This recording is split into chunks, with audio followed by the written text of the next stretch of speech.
Ladies and gentlemen, you are now listening to the Talking Nonsense About Impact Wrestling podcast. Cross the line in 3, 2, 1. What is going on, our Impact Wrestling fam? My name is Geoff. Welcome to episode 120 of the Talking Nonsense of Impact Wrestling podcast. This is going to be a fun one, Lucha.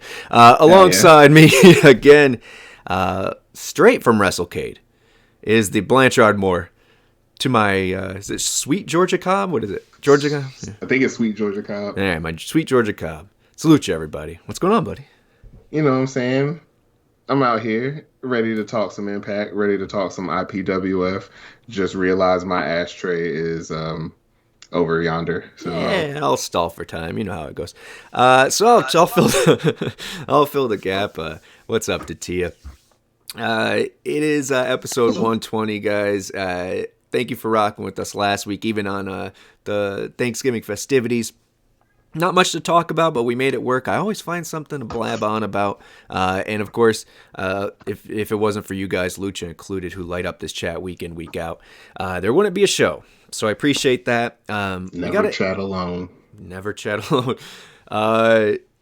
We do have a lot to talk about because we kind of ended off on a weird time as far as from when our show aired to when there was a new episode to IPWF and some interesting stuff going on behind the scenes in Impact roster moves and such, and DAZN, Impact Zone. We got to bring that back. That's our shit. We got to bring it back just for this. Yeah. So we got a lot to talk about, including EY. Is he gone? Is he not? Some other people to keep an eye on. Tasha Steelz resigning. Staying, so we'll talk about that. Jay Vidal signing as well, which I think is a good pickup, and I'll tell you why. IPW first-hand retrospective from Lucha right here. And, of course, Impact DAZN, we talked about that, the connection there, helping all of our friends from across the pond and beyond getting to watch Impact. And Impact getting paid for them watching Impact. Oh, man. But, we got a lot to talk about, like I said. So let's plug our shows, get right into Power Rankings since Tatia's already in there, lighting up the chat for us. Starting the Kindle. Hey, what's going on? Hey, Io in there, Masolko, pronouncing that right? My eye contacts are dry as hell. But I do want to plug the things going on. Obviously, you can see some of them in the Tron if you're watching right here on twitch.tv/TNAIWChannel, which we do every Sunday live at 8 p.m. Or you're watching on YouTube or listening on audio, we thank you. But we got some cool stuff going on. We just saw one pop up. TBN Chats has been having guest after guest after guest, and we have one more coming this week. Bangers, my friends. George Lydon was this previous week. Before that, we had Leon Slater and Zach Zodiac. AEW appearing Zach Zodiac. I feel like I have to do that. Within 2 weeks of each other? I think it was literally the same week.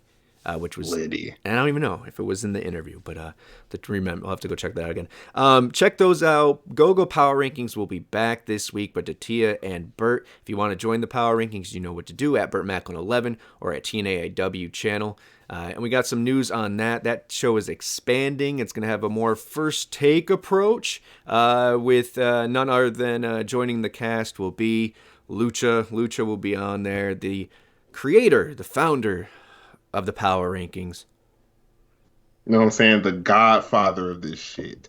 So it'll be a good time. You'll still have the Tia host in it. You still have your analyst and Bert, but we're gonna double down on that.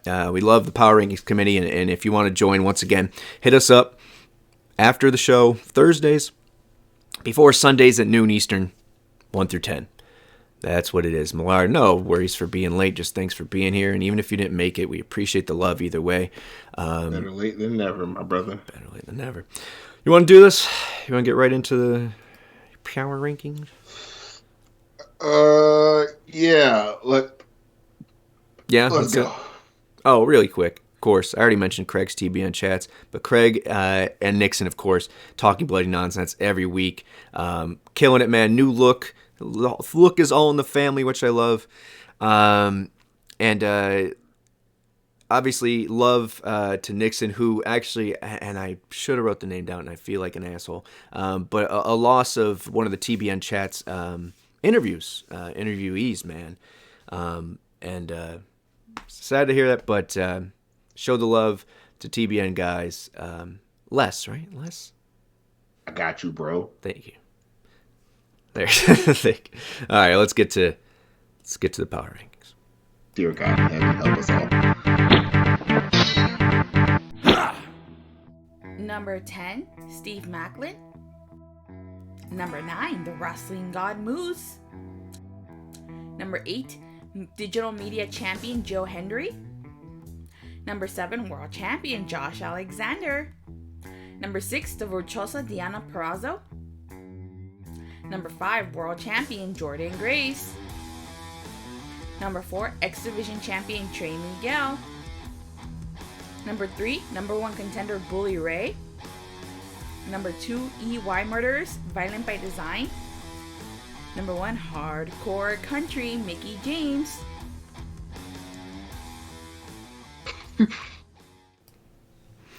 All right, before we get into this, because we gotta make it make sense to me, Lucha. I am just a dumb person who co-created with you. You created, I jumped on, and we tweaked it, right? We'll call it Space Babe. But before that, I want to say Len Davies. Heart out to Len Davies, his family, and his friends. That's the name of the gentleman. And didn't want to get that wrong. So, all right, now to the nitty gritty here, Lucha. So this is 50% momentum and 50% kayfabe reality. What's going on with this? What's going on with this power? Well, the insinuation that is being insinuated is Josh is mid, or at least he has reached a mid part in his reign. That seems to be the insinuation. That's the only way I can explain the world champion being number 7. But isn't this facts, not feelings, right? It's supposed to be half. Now, look, we could talk about Josh. We could talk about that for sure. And I think we will in a little bit. Hard to say he's not maybe on the peak right now, finally, of this reign, which might be the end stop. We'll talk about that. But yeah, man. Top 10. Here's the way I look at it, and I say it all the time. This is a Nielsen ratings, a little bit of everybody. And if you have something to disagree with, or you want to add to it, join it, make a difference. What's the phrase, Lucha? Is it vote or cry? Vote or cry. I did my vote. I did mine. I get all sides. I do beach ball theory. I get it, but we'll have to see. Maybe you can make a difference on GoGoPowerRankings every Tuesday, 7 p.m. Eastern. So, but yeah, no, I get it. Mickey's having a little upswing right here. In the grand scheme of things, though, it depends on how you look at it. Is it based off the episode? It's not. It's supposed to be a grand scheme. But the momentum, maybe it hurts Josh's cause. And I see Masalka saying in there, most of his matches are recorded at the end of the 4-hour tapings. The crowd is just done. That's fair. I think there's things to talk about Josh's. I think, once again, I was talking off air with Lucha about this. I think the reign will be legendary. I think there are moments like the beginning, how we got there, and the end that will be talked about, will be moments we look back on when we forget about everything else because we go older, we forget all the details. It'll look as a legendary reign. Now, the filling, though, how the cut, that's where you could debate. And I'm fine. Now, and see, here's the sad part about it is, like, it's not like Josh has been fighting tomato cans for the world title. You know what I'm saying? You go down the list of everybody he's fought and beat for the world title, like names. Yeah, they're names. But like, none of the feuds have had meat except for Moose when he won it, and now Bully. Ding that bell. Eddie didn't even have any meat on it, and because it was weird. It was a forced conclusion of a storyline that was over the moment Ring of Honor got bought. So it's just kind of like, well, man. I won't go full stream on that. I will agree with you on most of that. The names aren't just whatever, but you hit the nail on the head from the first moment you said that. It's what we've always been saying here. I want someone, and we think we have that in Macklin coming up. Right now it's Bully, and if you can't accept that that's the one of the best storylines in professional wrestling right now, Scott included. We'll get into that. Let's actually get into the show. Then I don't know what to tell you, but I will say this: that it's hard when you're a face. To kill. It's hard to kill. It's hard when you're a face champion. It's hard when we went from, it's, hey, I'll challenge you. It's kind of like Bailey's reign. And in retrospect, I'm not that mad that he lost, because looking at it, it's like he was beating people, but where was the feud? Where was the blood? It was names, which is dope. I mean, he beat Shelly. He beat some, Josh beat some people. At the same time, this is the first one since Moose, like you said, that actually has some whatever on it. And it doesn't take anything away from what the reign will look like looking back. But as far as the day-to-day, we all know. Yeah. And that's no whatever. He's my champion. I'm not going to be one of those people. Well, no, he's my champion, whatever. But I get where people are coming from with that. Let's get into the start of this. Let's get into BTI. Iceman's given us some knowledge about EY and VBD and where that's going to go. And the knowledge is stay tuned.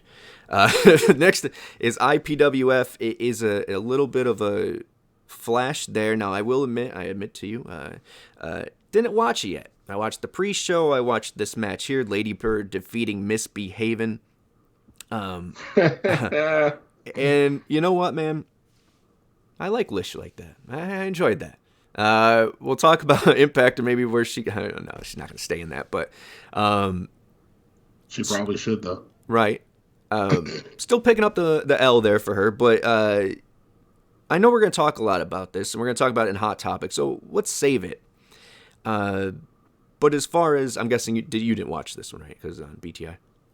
I actually checked this match. You did? Out. Okay. Is this, as someone that you've kind of gave a little heads up to as far as what it was like in person, a little bit, as far as the sound and the fans looking a little like, what the fuck's going on?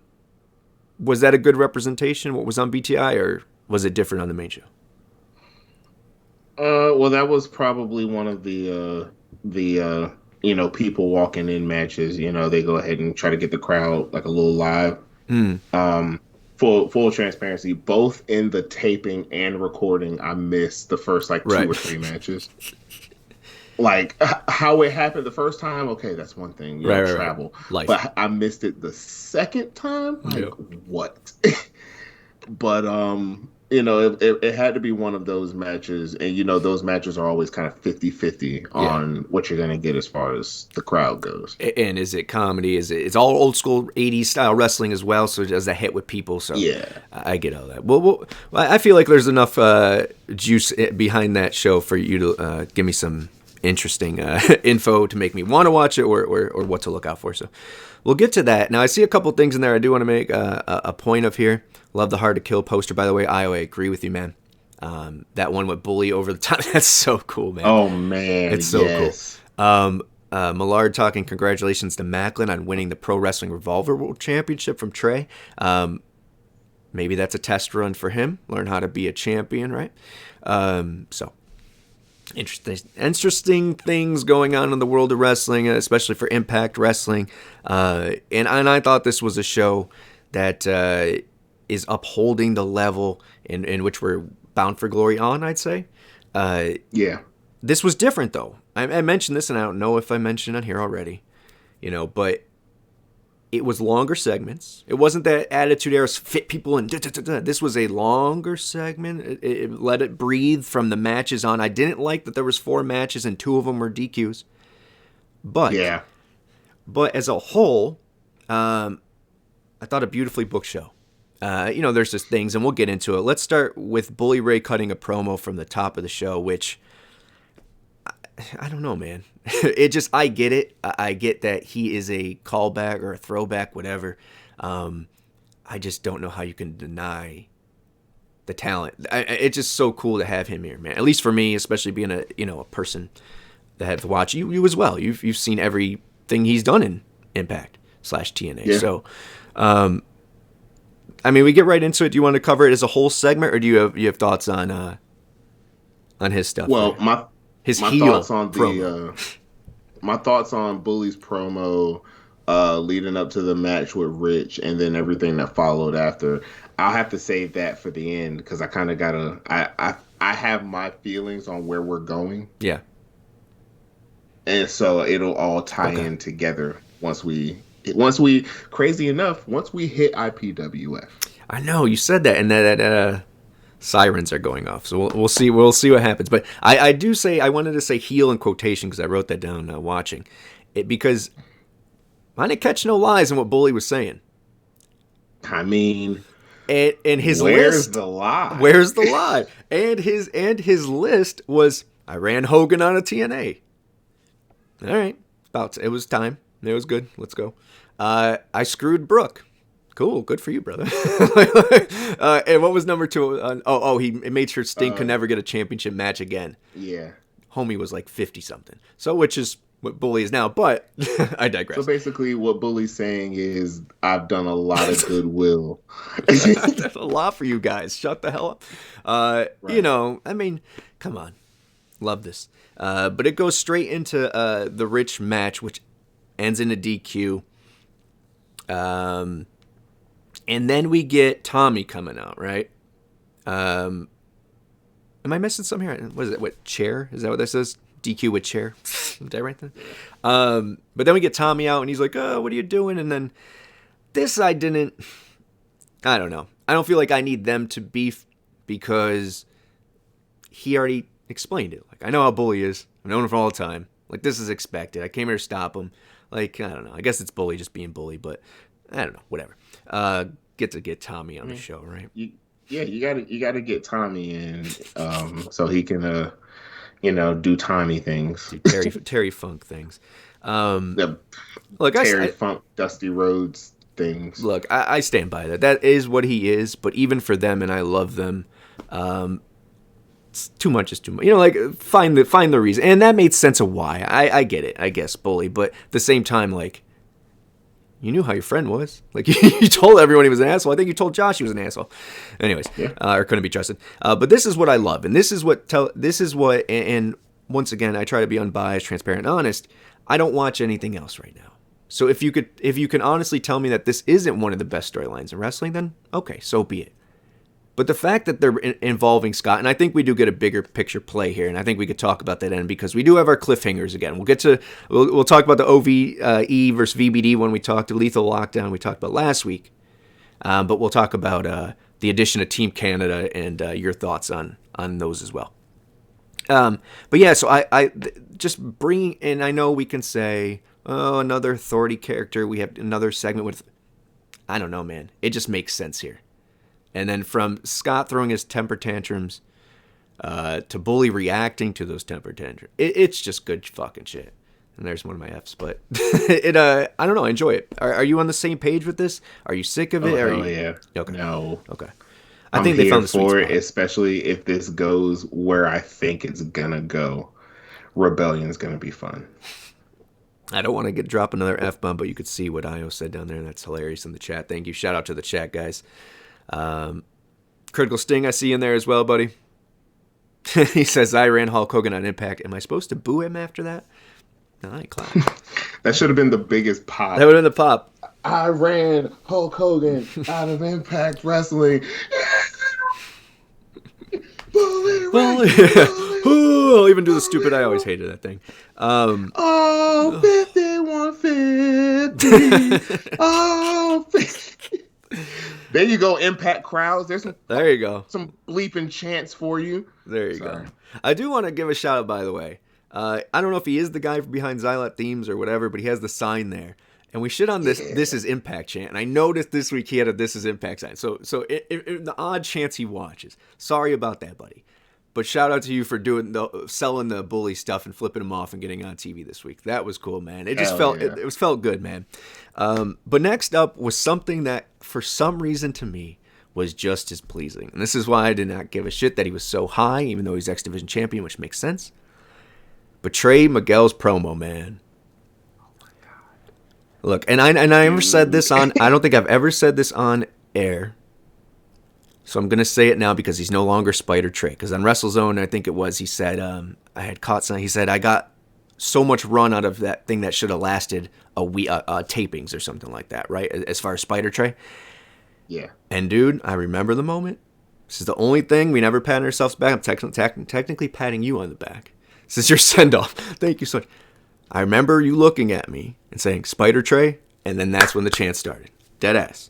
So it was a cool moment. Now that it's over and buried, I could give you your props. I thought that was really cool, man. I didn't want to mark out for it, but I thought that was cool. But this new evolution of Trey, I know everyone was already like, main event. I love Trey. Love Trey.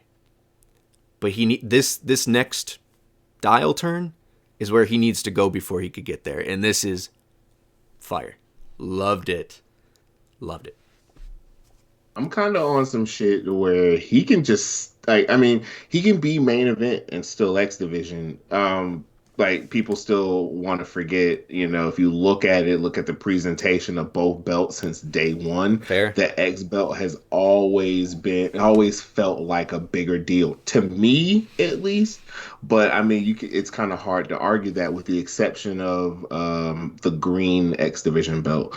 But we don't talk about that.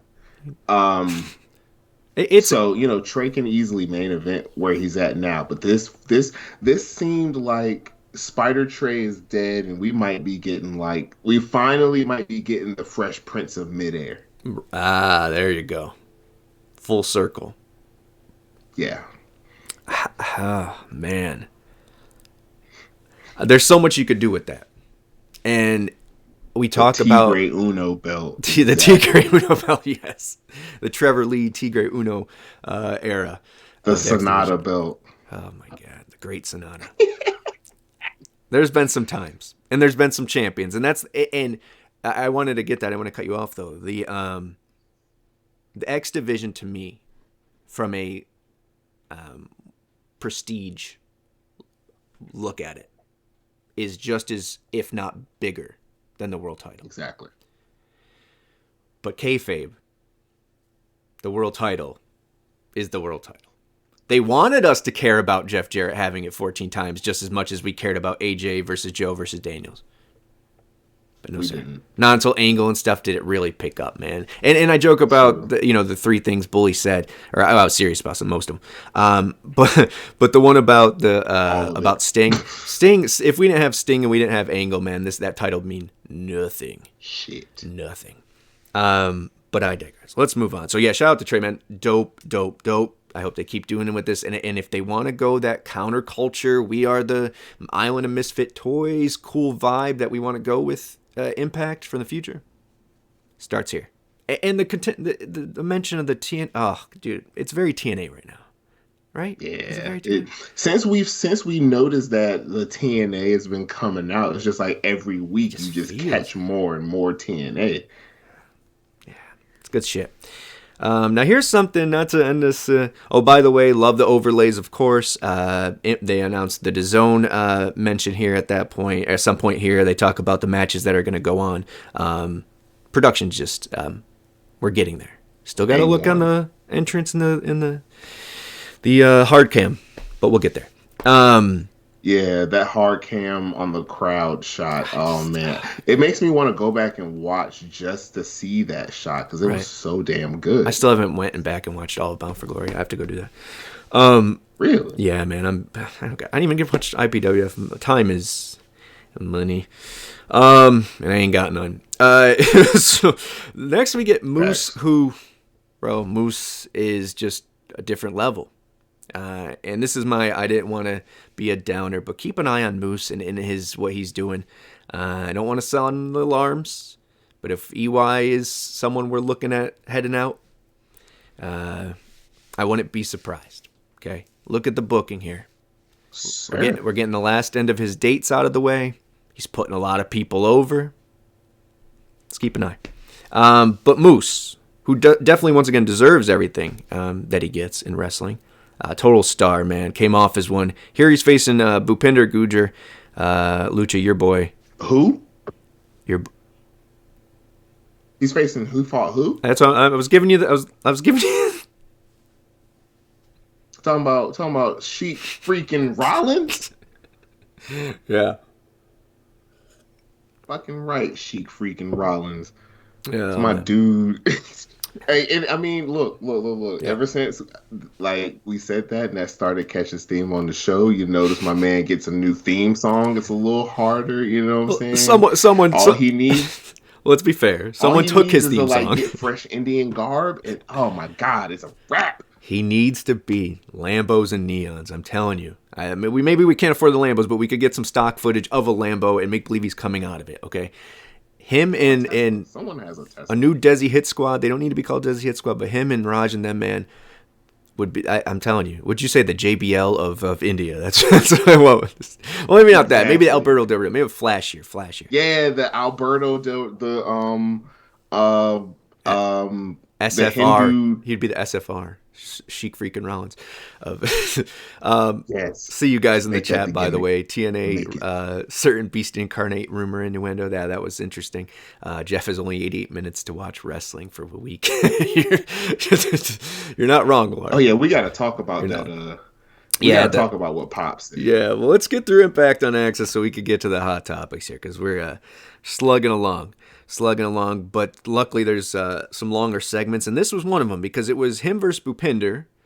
He beats Bhupinder. Okay. Doesn't affect what I was saying earlier. A pick over the gargoyle spear. The pick the win over Gujar isn't changing the the meter there.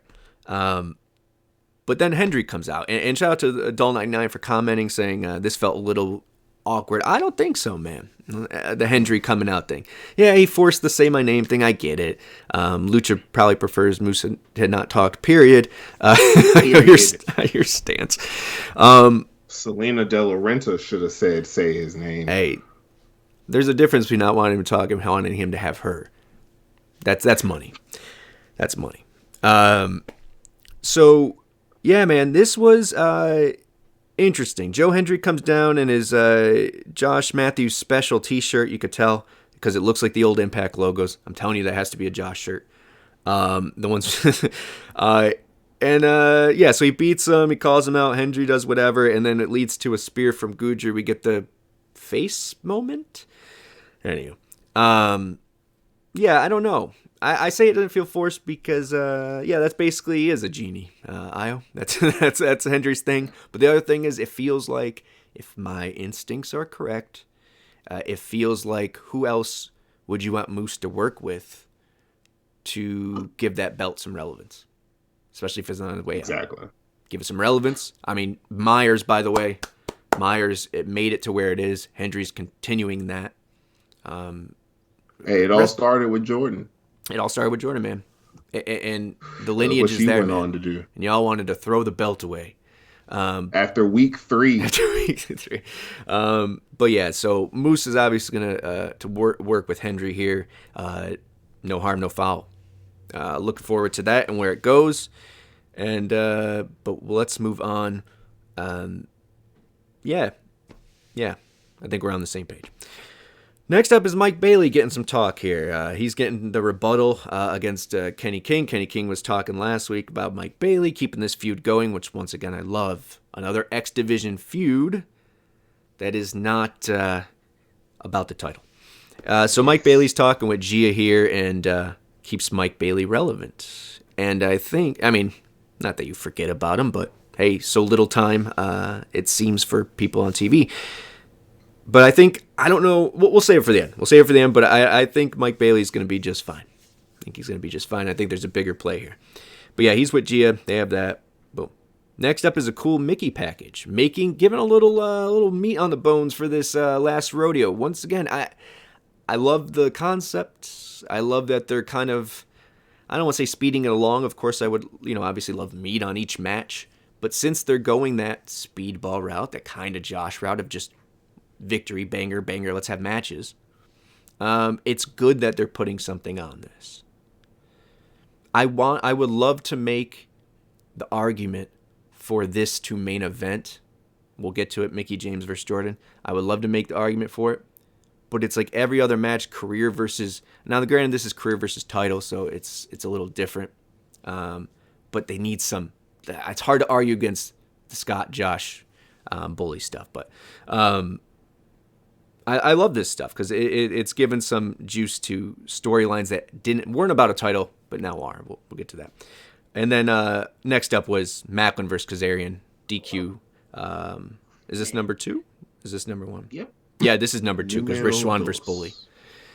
So let me get your thoughts, man. Your thoughts on Macklin versus Kazarian. And unfortunate, very unfortunate, because I said this is one of the things I was looking forward to Kazarian doing on the way out, was putting over Macklin. So thoughts on the DQ finish here, and then the chair that rode off. He gets written off with a chair. EY gets stabbed in the throat. Whole murder happens, but no, like I wasn't cool with the DQ thing again. And I mean, this is kind of more not necessarily against Impact and their booking and their laziness or whatever, but I would say more so their organization. Because, like, you could have put one of these matches on next week and it end with some shenanigans, and, you know, we wouldn't have thought twice about it, really. But you put them both on the same show, and they've done this multiple times before, where it's like, y'all probably could have spaced one of these out, to, you know, and it wouldn't have made that big a difference. Yeah. No, it's fair point. This is one of the things I was like, damn. And to be honest, looking at it from a step back, I said, you know, like, damn, man, I wish there wasn't 2 in one show. At the same time, did they both feel reasonable? Like they made sense? Yeah, they did. And if we're talking about this kayfabe, let's see what they're fitting in the next weeks.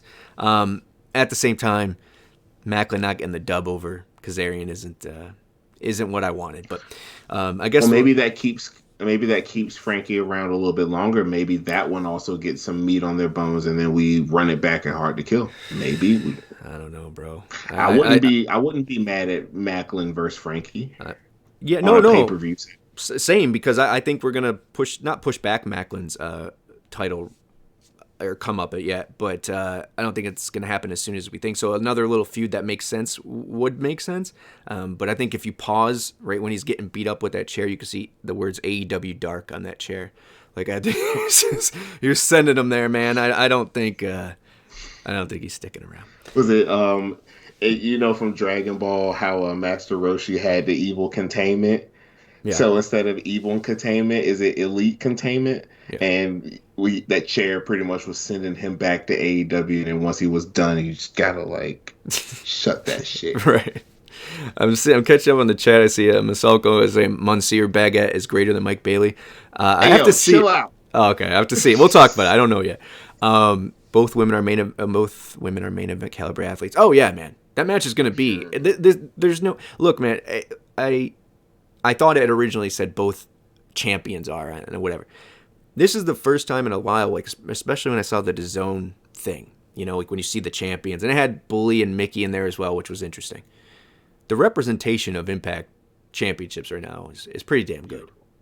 It's a good spot. So I am excited about. I don't want to jump. Are we jumping ahead by talking? Yeah, I think we are, because I want to talk about Mickey versus Jordan. But hey, TK, what's going on? Take to keep Kazarian. What would it take to keep Kazarian? I wouldn't be mad at that. It makes sense. And it gives, if you need to buy some time, we'll talk about that, but it gives Macklin something to do. But Macklin's still getting the rub, at least, of pushing Kazarian out, but not how I wanted to. And moving on. Next was the flashback of the week, and this was the Death Dolls picking up the victory over Tasha, the re-signing Tasha and Savannah. So not the end of them there. We talk about them right after this, actually. Tasha and Savannah having a little issues there, getting on the same frequency, but it seemed to be smoothed out. It looked like they kept it open-ended after the loss because of is she going to sign or not, right? Yeah, I mean, we can go. I mean, not only just that, like, regardless of what happens, you know what I'm saying, we can go either way. Because even if Savannah does win, you know what I'm saying, then maybe that can cause some friction. It could cause friction, or it could, you know, be like, okay, well, you know, we kicked their ass. I kind of feel like it's kind of a setup You know what I'm saying? You I think think they're- they might be trying. That whole segment was just a work. Shocker. But to kind of work the Death Dolls into thinking, oh, it's lunchtime. Oh, I thought you were Yeah. okay. I thought you were saying that Tasha is playing Savannah, saying like, "Oh, yeah, Nah. okay, yeah, we'll do it," and then she's gonna. I hope not. I would love for them to win the tag titles. Now that she signed, there's no hesitancy, and I still think this is one of those things where, and I know someone mentioned again in the comments, and forgive me, I forgot who it was, but this is a time where you could take two stables or teams and create three, right? The friction that's especially if Tasha and Savannah win, what do the Death Dolls do? So here's to hoping. Next up though is another refreshing of a character, or I guess next step, I don't know. Eddie Edwards with Gia. And he's talking about burying the past, and Gia's mentioning, well, we saw his hand come out, which I'm glad they mentioned, that we're not supposed to act like, oh, it wasn't. No one saw it. Gia watches the show. That's good. Damn right, Gia. There you go. But he's burying the past, which I thought was interesting. I actually liked this promo from him, man. It summed up a lot of things. It made sense. It wasn't like, oh, yeah, Honor No More's done. I'm done with it. It sucked. I hated it. No, he made sense. I'm proud of everything, whatever. Let's move on. And you think he's getting away from it, and I bought it, and he runs into Delirious, which the ROH fanboy in me popped for. I'm going to be honest, man. I used to go, I don't know if we actually got to see them when Johnny was shooting, but yeah, a matchup I always enjoyed and loved that, and I'm guessing we're heading towards... Also, because I'm not familiar on, like, older Ring of Honor, so Eddie and Delirious, they got priors? Yeah. Just the ROH beautiful. In general, yeah, and they have at least one match I can think of on my head. Someone Critical Sting, isn't he? He's always the fact checker. But yeah, there's history there. I mean, obviously, he was also the head booker for a very long time there as well. I just don't know if that was after Eddie left or not. I don't think it was. But yeah, so we'll see where they're going with Eddie here. Seems like he's an in-betweener at the moment. But Millard's saying I could see Big Swole coming in and join Tasha and Savannah to go against the Death Dolls.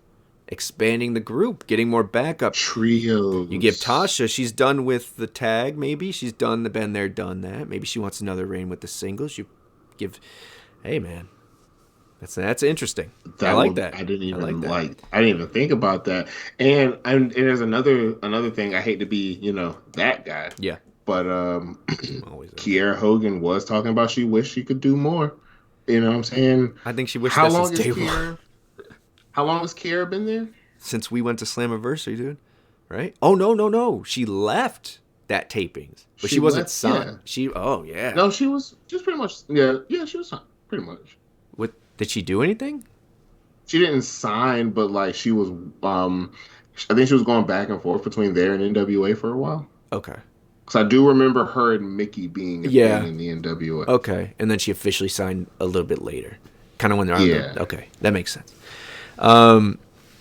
Yeah, man, I don't know, but either way, I'm glad Tasha signed. We'll hit up that obviously, and where you hope it goes. I love the idea of where you hope it goes, and we'll figure it out.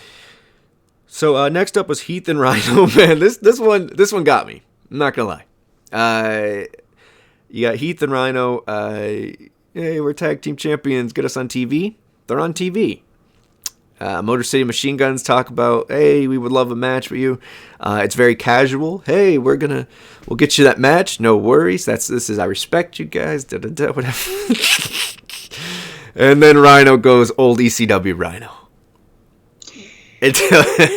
And tells him he's gonna murder him. You can even say VBD Rhino. I don't know if that's where I don't think this was where that goes. Merger? You get the merger of VBD and ECW Rhino. He might actually kill somebody. Yeah, right. I thought you meant Heath and Rhino. Take him. Yeah, I mean, I'm cool with it. Give him something a little more than whatever. But at the end of the day, for what this reign is, one, they deserve it. It made sense for them to be the people. I still stand by that.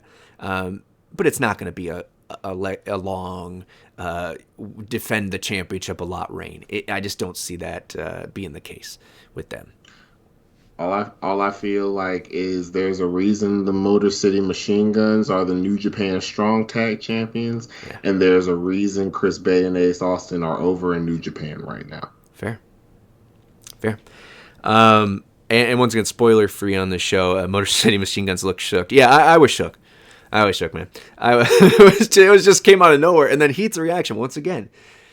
Nothing is. Everyone has to be. It's chemistry, and Heat's reaction to it was good shit. So I love that. One of the segments, that popped me the most of the show. But here's the one, man. Here's this match that got an ending. Loved the ending. Okay, loved the facials, expression, whatever of the action to me beating you. Yeah, I got you before you could get me, or you tried to get me. I got just good shit, man. The one thing I have to say is, if my career was as illustrious as Mickie James, and the announcer before the match that I lost my career on was Penzer, and he just said, "This is her last rodeo. This is Mickie James," I would strangle him after the match. I would send him to that VBD prison. Penzer, when are they going to make any match seem important? Like, this is her last rodeo. Well, I guess she lost her career. What the fuck, man? I've always loved Penzer, but God. Yeah. Good. I love Damn. I love Penzer, but I think this might be the time where we need to go ahead and start pushing this agenda again. No. Let's bring Melissa back. It's a holiday spirit. I can't do it. And I will say that maybe we just start, nurturing that a little bit, and just say maybe Cage comes back with Melissa as his mouthpiece, right? Just like a come to the ring and announces him, and he comes out and destroys shit kind of thing. Get her on camera first, then we'll ease him out into retirement. Sorry, Penzer. But anyways, yeah, man. This match though, let's to the more positive. We ain't gotta shoot. You gotta take Penzer out the pasture. You know what I'm saying? We're just at the very least, we either put Melissa on most of matches and have Penzer do the mains, or vice versa. What are you gonna TNAIW him? You're gonna put? Oh yeah, he could do. No, he can't do the mains. That's the point. Well, if he had one thing to focus on, maybe he could do about 6 lines per person, where they're from, their weight, their height, something. Parts unknown. Give me something. Jesus. Parts unknown. But on the positive, this match. He said Penzer needs to hit what Lucha was smoking earlier. Shame on you, Lucha, you smoker. But yeah, man, what a match, and that main event, that finish. Deonna goes to just end it. She's fed up. She just wants to end it. She gets tries to get the tights. Mickie outdoes her. The faces between each other. Faces. There you go. It's better. The cheat to win. I don't mind it. It was this spark. You know what? I want to give credit to Taylor Wilde again. Excuse my stuttering. Credit to Taylor Wilde again. That was the spark of this starting to have some meat on the bone. Giselle Shaw was another one. I'll give Giselle her props too, man. The matches were bangers. But as far as telling a story, it was maybe the first real one with Taylor. There was story to that match, and there was definitely story to this one. And then the story continues because Jordan comes out. We said, why are they running through this so quickly? It has to be about dates and time, and it looks like it's going to be Jordan versus Mickie. Not looks to be. It's going to be Jordan versus Mickie at Hard to Kill for the World Championship. Main event, co-main event, whatever, but it's going to be a banger. We have one more segment to talk about before we get into hot topic, or one more of the show. Do we talk about who's taking it? Just a quick. Do you have any inkling of who's taking it here? I can't say, which side I'm on right now, but all I can say that there is a chance Mickie wins. I agree. Right. And if Mickie, there's a 50%, a healthy 50% chance Mickie wins. Yep. If Mickie wins, there is an even healthier 100% chance that before the show goes off, before Mickie leaves the ring or whatever, afterwards, Mickey's celebrating, and then. Yep. Death Note delivered right then and there. Yeah. I thought about this, and I don't want to get too much into it. Who wins? I honestly, at this point, I didn't care. I wanted Jordan's this reign to make up for the last, and to be... It's done that times 30. It's done that times 30, exactly. They sacrificed Masha 2 matches for Jordan to get where she's at. It now puts her in a place where if she drops this, there's no harm, no foul. And if she drops this and then Masha comes out, it's a win all around. And that's big picture shit. Now, Mickey is on the DAZN announcement, along with Bully Ray. Maybe that's just because, who could be champion. Maybe it's one of those things. But we can't deny the name power as well. And I think when I was thinking about it, Jordan, like we said, she has done whatever. So her beating Mickey and retiring Mickey, does that just add on to all of the history of Jordan's reign, or does it make more for someone who hasn't won the championship yet to beat Mickey for that championship and retire her? And I think that's the case. And I think you're right. Just like how Tasha got to hold on to the greatest that beat the greatest. Yep. Masha is gonna be the one that killed her. Yeah, and I think, and it's beautiful booking, Lucha. I didn't know if they do that right away, but I think that's the case because everyone's like, well, why would Mickey on her way out need this? This is just like Gail. Gail didn't want it as well. I mean, the same goes for Gail, and the same goes for Mickey. They have the same mindset, and I've never doubted this throughout even their youth of coming up. They always were about how many can we get over. Women's wrestling. Mickey's not going to go out and I need this belt because she don't give a shit about that. But if she puts girls on having bangers on the way up with all of it, from indie talent to Jordan, beats it, wins it, okay, has whatever, does no harm to Jordan, she's cemented. And now she puts over someone else on the way out. That's the key. And Lucha, you're beautiful. All right, let's move on to the last one because this is a killer segment. Punny. VBD, it wasn't, what a beautifully booked thing here, man. You knew where it was going. EY wanted to be murdered. And murdered he was. Diener. I said the sickness is in this room. Yeah. And it was like, ooh. He didn't want to do it. But what I really love about this, and I know we all doubt it, we all question, is Diener the guy? Is Diener the guy? The words, and we'll get to that in Hot Topics about EY gone. Maybe we'll talk about it right now, but the point of EY coming in, and it is his 2-year anniversary, right? Since he came in, contract's up. If this is his swan song, so he could go to WWE, and it's not do what we want, which is Team Canada, which we'll try to squeeze in, hopefully, in here. No, we'll squeeze it in.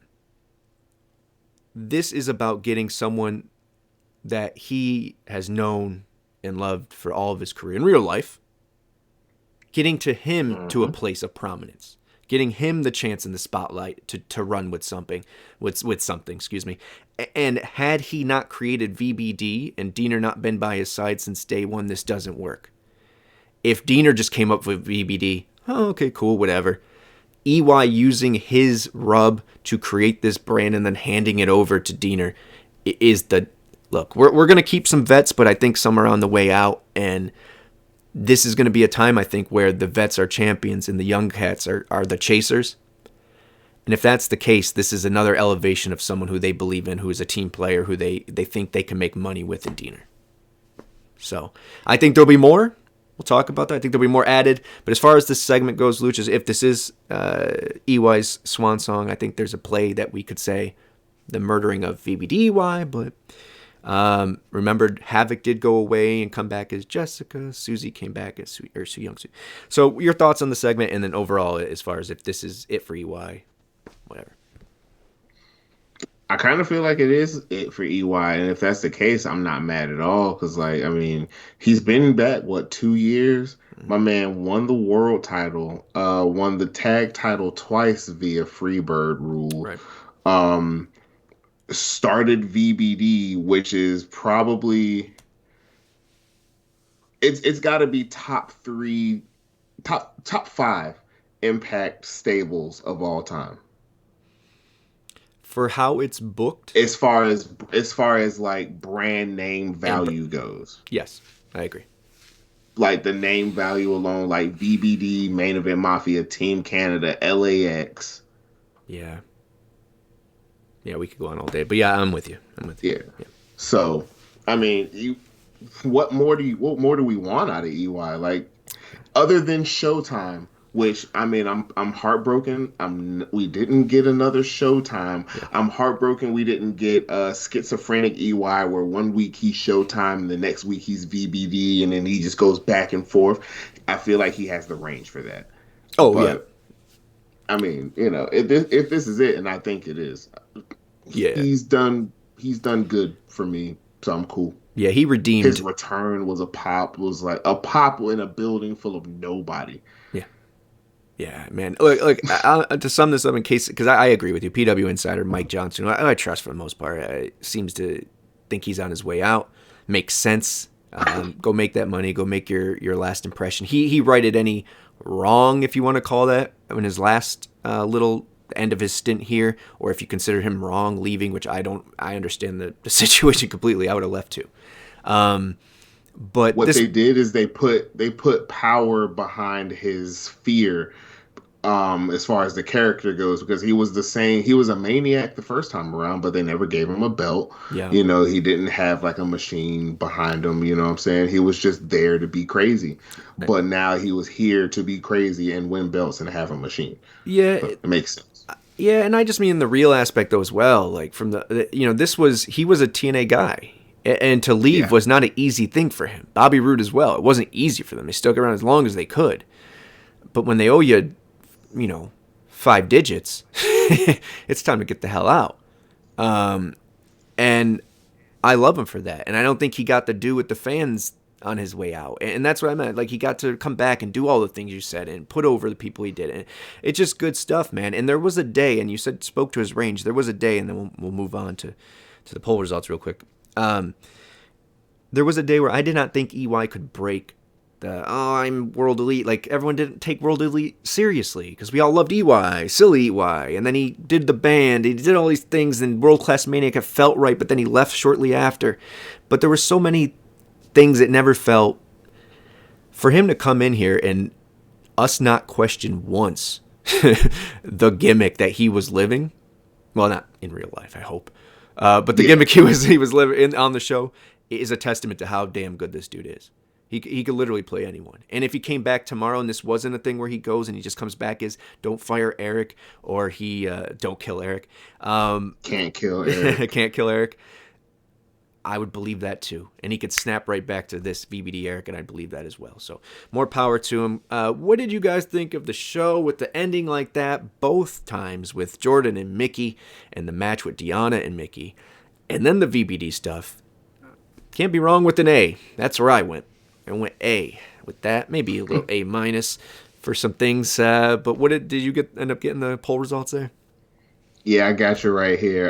You and 70% of the nonsense maniacs went A. Yeah, I'm trying that on. Yeah. Okay. 14% went B. 9% went C.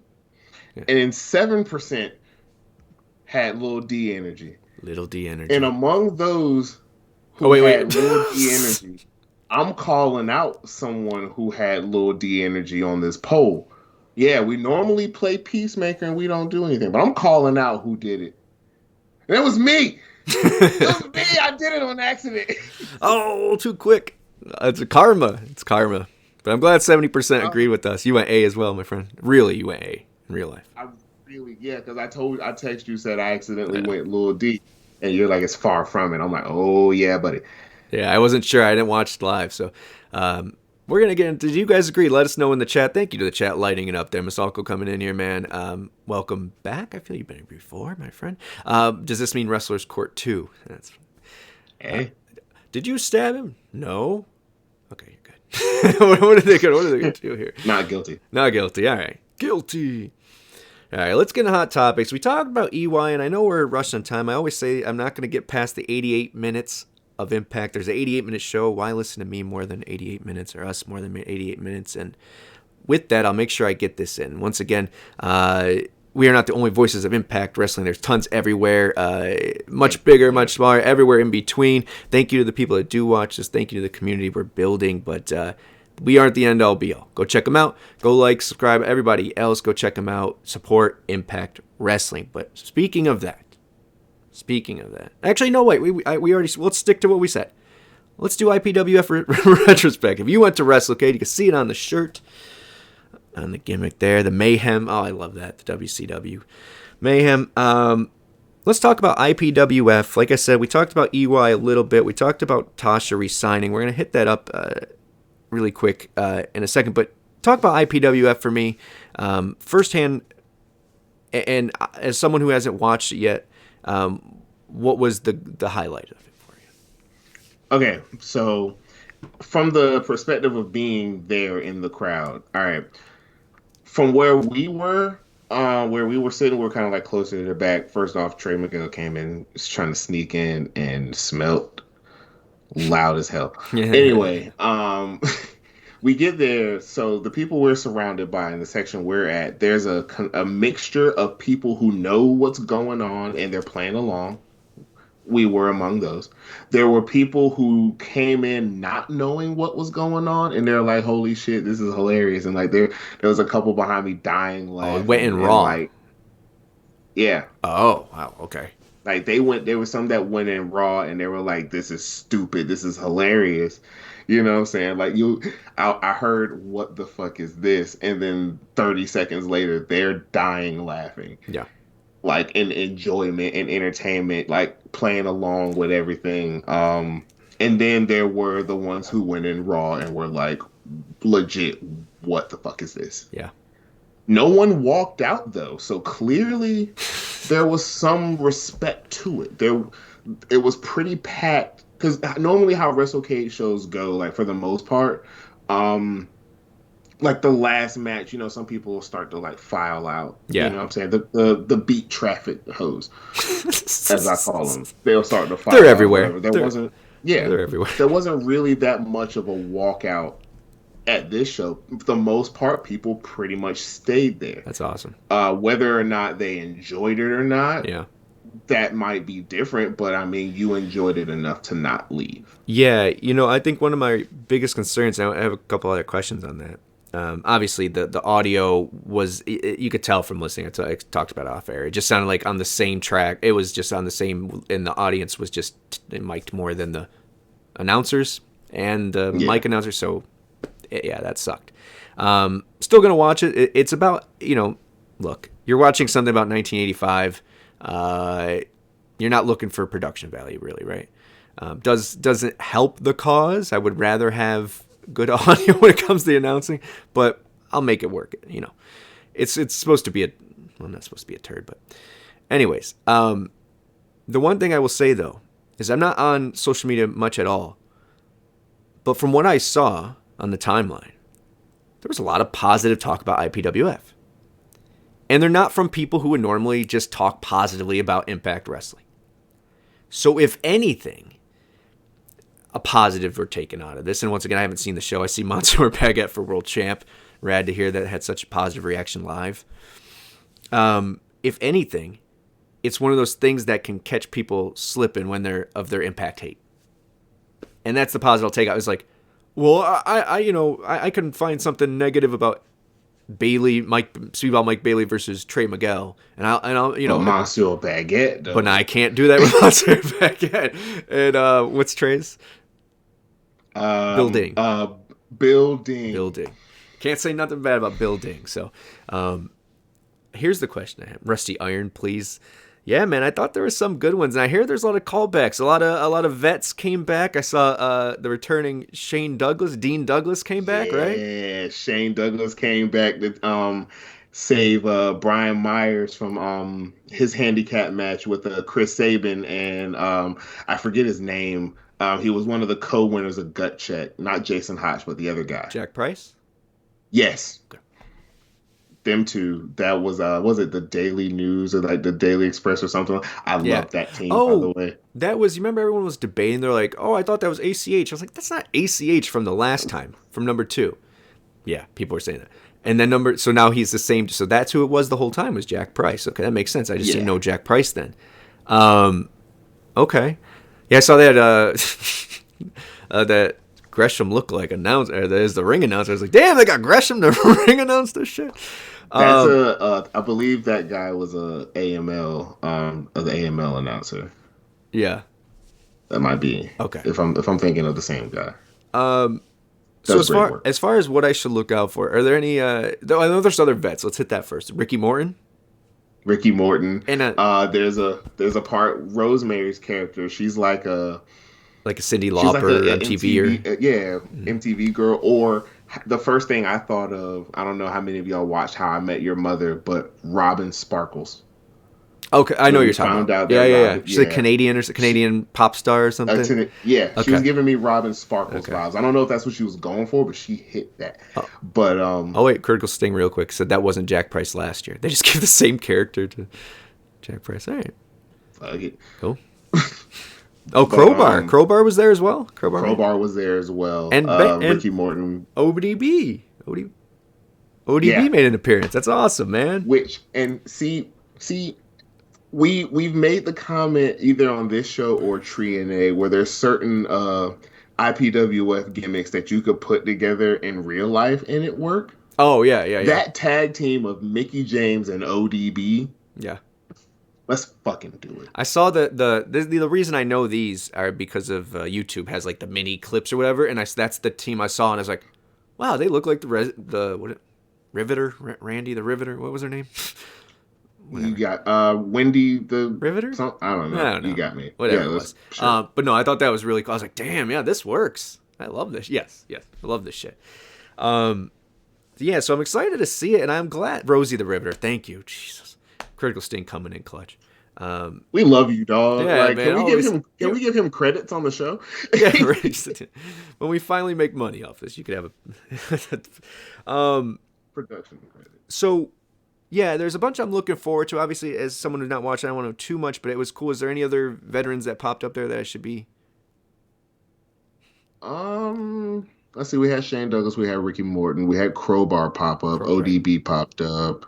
No, nothing else really. We saw Diener before he killed the guy. Right, yeah. Nice. Pre-murder. Pre-murder Diener. Anyone come back? Well, actually, no. This was taped, so if anything, my man's just out here strutting around, and he had already murdered. I just murdered dude. Stabbed him in his fucking chest. Stabbed him in his chest. Now he's bleeding. Everywhere. Blood on the ground. Shout out to Datia, by the way. I forgot to mention that. On the thing, she actually said EY Murderers VBD. Yeah, thank you for that. I appreciate that. Yeah, man. So there's a lot to catch up on. Caleb with the K came back. Is it? Yes. Nature Boy Buck something. Oh my God. Yes. Oh my God. Thank you. He was doing a promo. He was Sunny Sanders' new acquisition. He was doing a promo. Maybe that's the one I want to know spoiled. That's awesome, man. Shout out to Caleb with the K, man. Caleb Connolly from the NC, man. Wow, that's awesome. Hey. That's cool. We all popped for that. And that was a good way to get. He's like, there's some young upstart from the Mid-Atlantic with bleached blonde hair calling himself the Nature Boy. That's what he came in as. Oh, that's so cool, Boy, man. I forgot his name. Damn, that's so cool. I can't wait now. I'm stoked. He fought DJ Too Large. Okay, yeah. And he brought Baby Doll. Caleb brought Baby Doll with him. Remember Baby Doll, Flair's? Yeah. I guess she was one of Flair's older managers. Yeah, she was there. Oh, she was the actual Baby Doll. Actual Baby Doll. Oh, yeah, they brought her. Who knew Trevor's lackey had a bunch of personality? That's funny. Yeah, no, that's cool, man. Or return for the exciting division championship. Oh, okay. Then no spoilers. Because if that one popped me, I'm sure there's going to be an even... I want to leave at least one surprise because that one I would have popped hard for that. Caleb Conley making a return. That's cool. All I'm going to tell you is just the match, the 3-way for the exciting division. Yeah, tell me. Johnny Swinger versus Jason Hodge's character. I Right, forgot right. his Saw name, that's but cool. he's like a jock, high school jock type cat, versus a returning John Schuyler. Oh, who's still on the roster page? Still, Oh yeah, he's been on the roster page yo, for yeah, but good. At least John he's getting Schuyler some use. beat the hell out of Colby Carino. Oh, really? Sunday, holy hell. I'll have to catch up with all that, man. Same. Yeah. All right. But So yeah. the main event, and I think this could tie into my response about the Bully Ray and Josh thing from earlier. The main event was I think it was like a 3-on-3 IPWF versus whatever the hell company it was. IPWF was Tim Burr, Frank the Butcher, and Josh Matthews, his character. Josh Matthews' character, the son, was it Giuseppe? Yeah, wrestled? Yeah. That's great. I love Josh wrestling. So it was them 3 versus Crowbar and 2 other cats. Okay.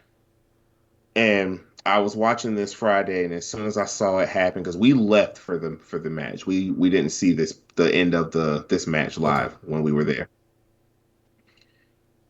Scott D'Amore gets in the ring. Mm-hmm. Scott D'Amore starts doing offense and taking bumps. Of course.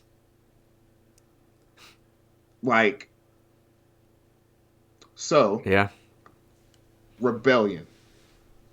Bully Ray, Scott D'Amore. Really? So you think Bully loses? Yeah. I don't know. Bully loses, gets screwed by Josh and Scott, and that's how we get our Team Canada start up. I'm okay with that. Because we think this is the place we're going. It makes too much sense. Scott's getting a little too much shine. If he's taking bumps too, I mean, he's ready for something. And here's where I'm starting to get a little greedy with my imagination. Book it. But it also makes sense. Yeah. We're booking it. Book it. So we get Rebellion, Bully Ray versus Scott D'Amore. Okay. Doesn't matter who wins that. I feel like this is what gives us Lockdown. Ugh.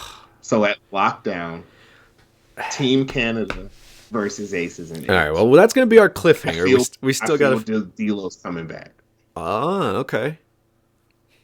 Well, let's jump around really quick because there's a couple things we do want to hit, and then that's gonna how we'll end it off. Jay Vidal signing, I love that, man. I do like that, and I'll tell you why. Because this is one of those things, just as we just mentioned with Caleb. Yeah, we're losing some vets, or we've lost some vets. We're putting some stock into some people who could be complementary characters to elevating Giselle or elevating whatever. In Caleb's case, it was elevating, Tenio and Matt, whatever. Even though, just completing a package. I love him and Giselle together. And this is, once again, someone we've seen on the Las Vegas loop all the time, I think, a couple times at least. So let's see what he can do. It's one of those things where it's a low-risk, high-reward moment or signing.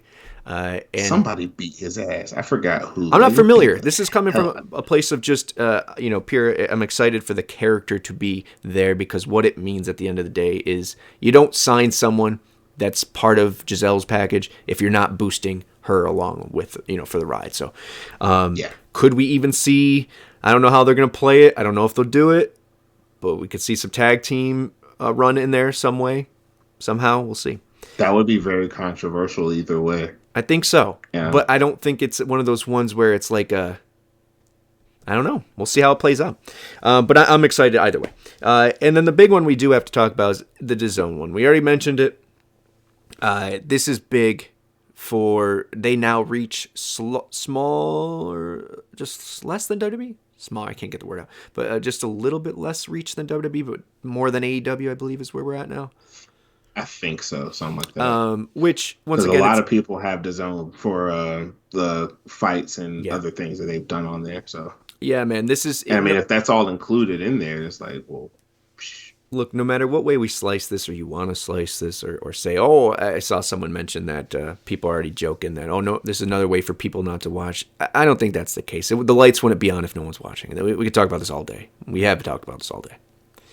They wouldn't be pulling the people they've been pulling for the last 2-3 years Yeah. if no one's watching. Right. Like Jonah wouldn't have came here if no one's watching. Bully wouldn't have came here if no one's watching. People are watching, they just don't want to admit it. Yeah, They're watching on so many different avenues because there's so many different ways to watch Impact. It's damn near impossible to calculate the total viewership. well, there's one way you can, and then that's dollars. And then that's when, what are they getting from advertisers? What are they getting from merch? What are they getting from that stuff? We could talk about it all day. Once again, the Nielsen ratings are a joke. If you live off your life off that, God bless you. And if you want to go check back, or I can do a whole nother special and I could explain why.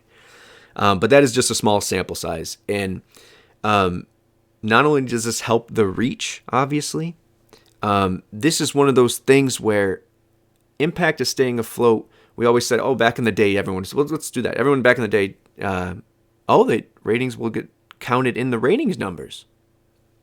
Oh, Geoff, will DAZN ratings get? No, they won't. No. Nielsen ratings are a box you put on there, and they are specifically for cable. They supposedly were investing in some kind of new expansion, and I can't think of the acronym for it, but it's a 4-letter one if someone could look it up. And it basically will help. They're trying to get everyone on board to do with different things, but with apps and shit, yeah. But it's going to be hard. But either way, no matter what way you slice it, it's money for Impact. It's reach for Impact. And Impact doesn't care if it's number 1, 2, 3, 5, or 7 in the United States. That is bragging for little d energy. What they care about is what numbers are rolling in. And if they're number 1 in India, or they're number 2 in wherever, in or UK again, that's reach. They're building community. We say it on this show. I say it for Impact. It's one fan at a time, one friend at a time. That's the way they got to build this shit. And they're going to do that. And is it by winning people over IPWF? Maybe not. But those are the little things that they can do without spending tons of money that they're not going to see in return. They've been making smart investments, and this shows the next step. And it is interesting, by the way, that they put Mickey and Bully on the front. Doesn't mean they're going to win, but it just shows that maybe that TNA bag, that treasure chest, if you will, that Pandora's box, has a little, like we said, has a little value to it. Has a lot of value to it.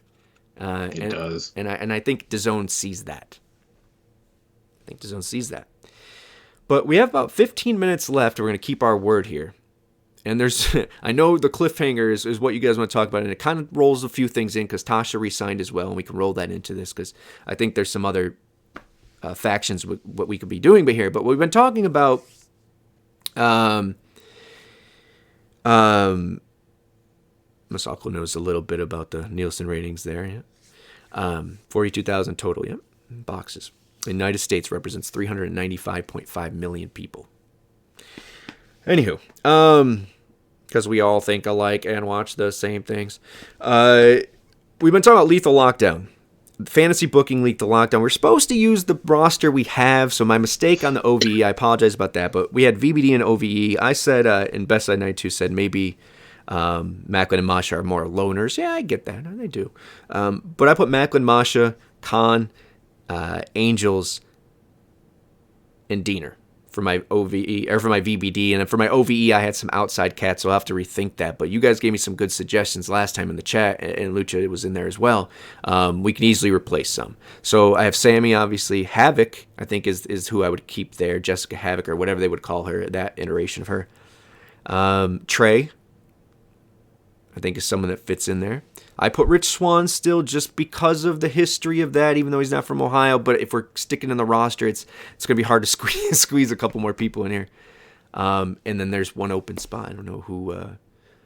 Where's Hotch from? He's one of his people. Yeah, he's one of his people.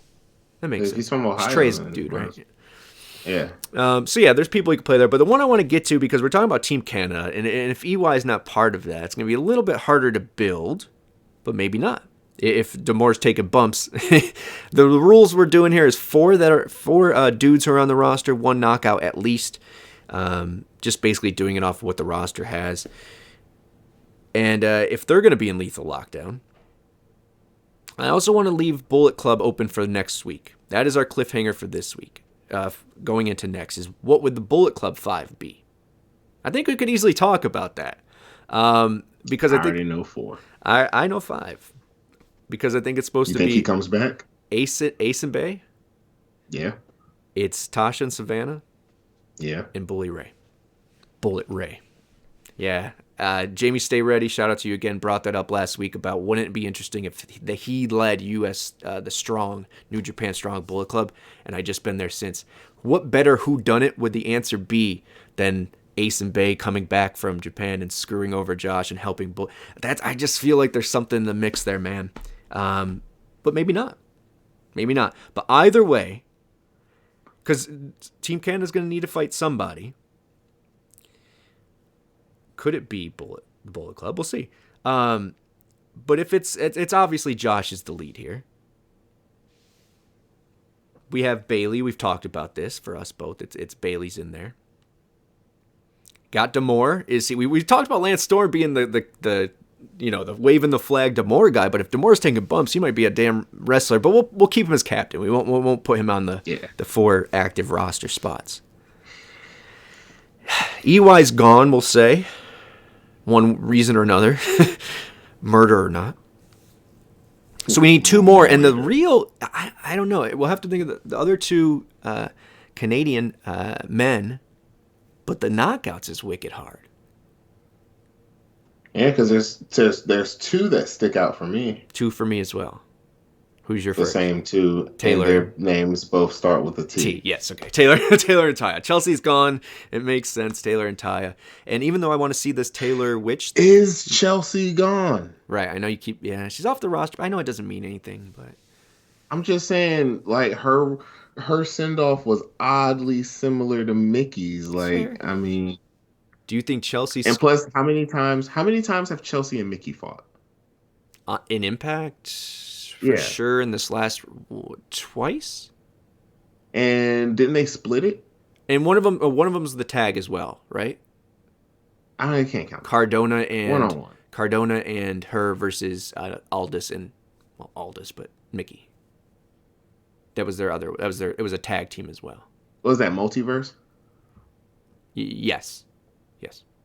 I mean, because I'm looking at it like this. I'm pretty sure they split it because Chelsea beat Mickey, which sent Mickey home. Singles action, yes.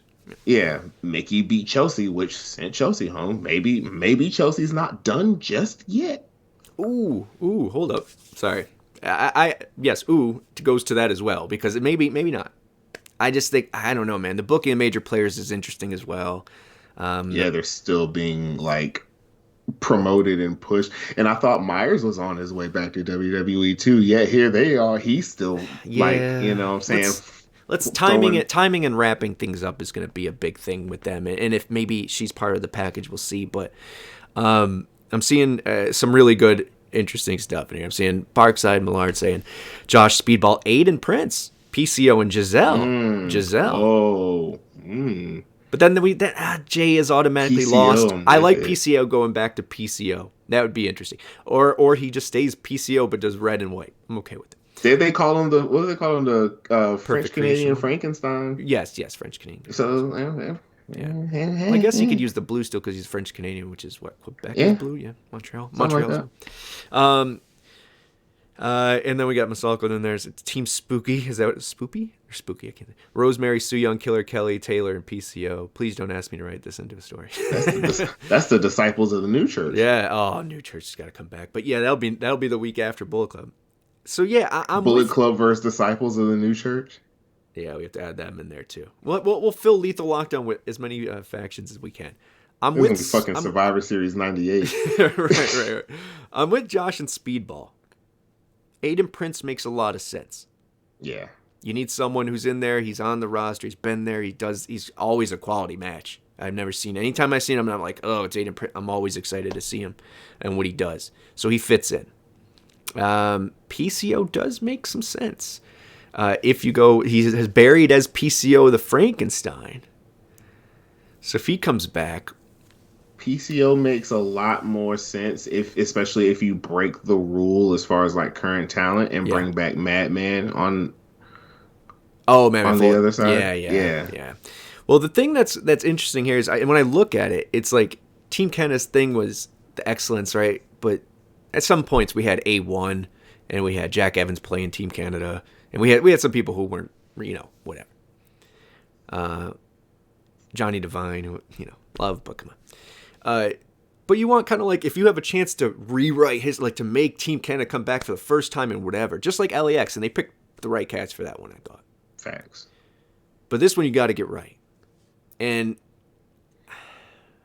I don't see them having the opportunity to put Taya in Team Canada.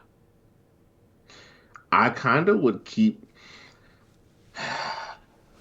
Like, I would, if we're gonna stick with those men, I wouldn't put Taya with those men. No, I don't think I think you're right. I don't think they fit.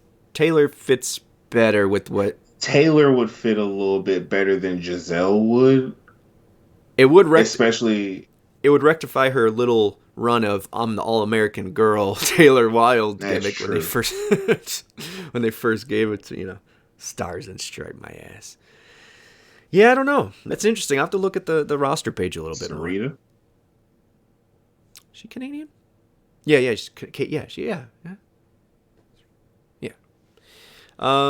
don't know, man. You get Taylor on Team Spooky, and then you got Sarita. A World X Cup. Well, not World X Cup. It'd be like a World Cup inside Lethal Lockdown. Oh my God, love it. Love it. Yeah, so how would you guys book it? We talked about OVE. We talked about, he said Canadian Jersey girl, Casey Spinelli. Yeah, two schools. Let's go.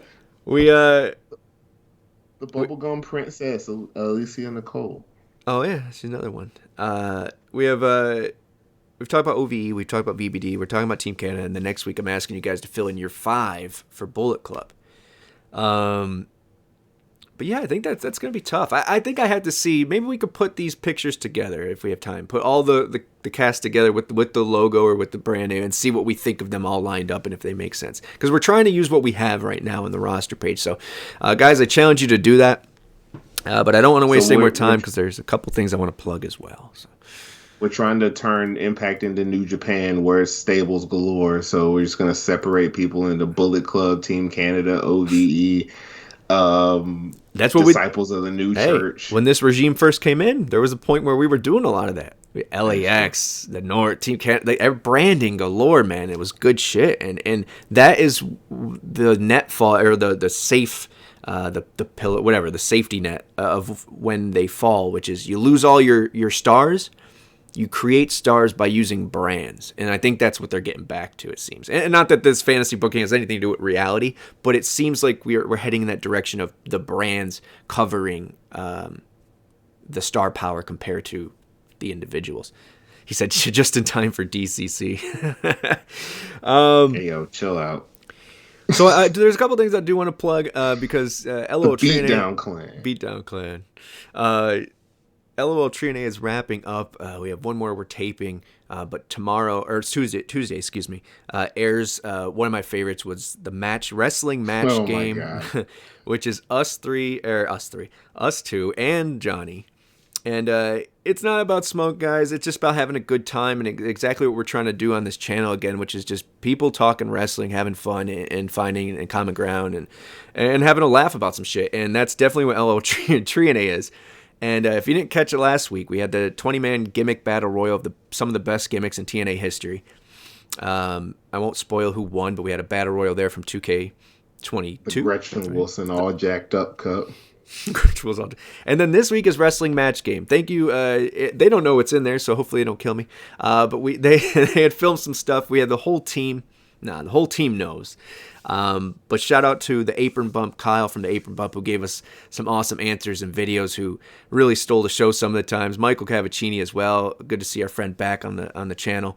And if you haven't watched Match Game, before Baldwin ended that thing, or in the past, it's basically Lucha and Johnny's goal. They're going to hear a riddle, and they're going to guess an answer that they think they can match with the 6 celebrity judges the best with. And we have some pre-taped answers from Bert, from Datia, from Craig, from Nixon, another one just full of glee. Craig as well, man. Everyone, it was a good time. Good time.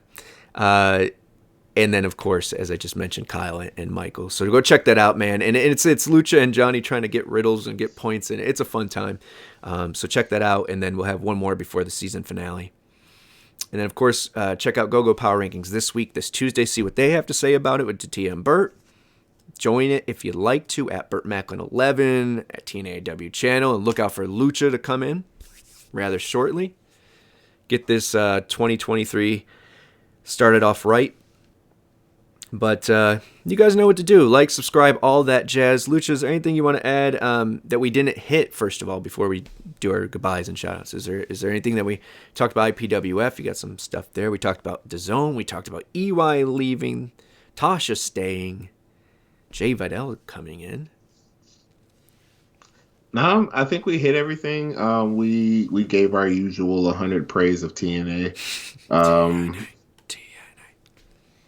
We had a controversial power rankings. Like the 10 that were on there, I'm not mad at the 10. It's just the order. Yeah, that's to be debated. Kofi Weedston with a name like that, and he's late. Damn. Kofi Weedston. Well, you could join us you could join us, Kofi Weedston, an LL TNA in the Treehouse last week, this week.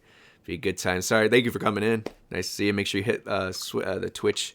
We love you. Hey, we love you. We thank you. Let's get to that. So, Dirty Heels Podcast. Shout out to the Dirty Heel Podcast. Once again, the Lesnar news that he would have came to TNA back in the day one day. I think that has no relevance as far as to the time.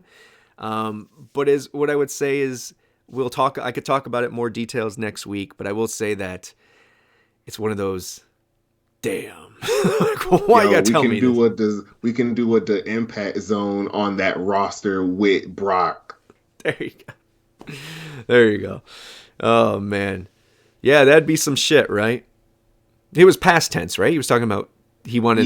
He was interested when Kurt was there. Yeah, right after he left and went to Japan and all that stuff. Kurt, yeah. Mm-hmm. Okay, that makes sense.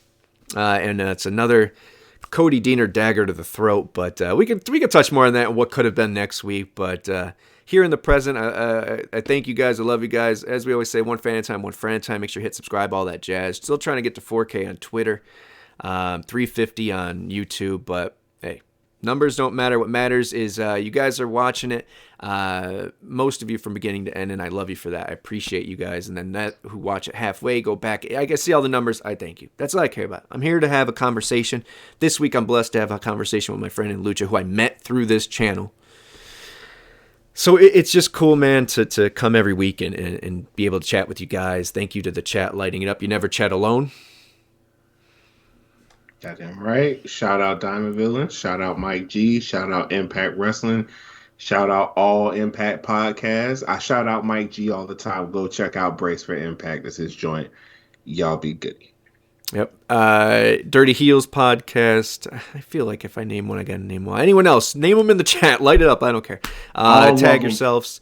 And if Send me your joints and I'll subscribe and push the hell out of your stuff. There you go. Let's build a community, guys. Look, this is all supposed to be fun. I hope you had here fun tonight. See you next week. Come up with your Bullet Club theories. Lethal Lockdown.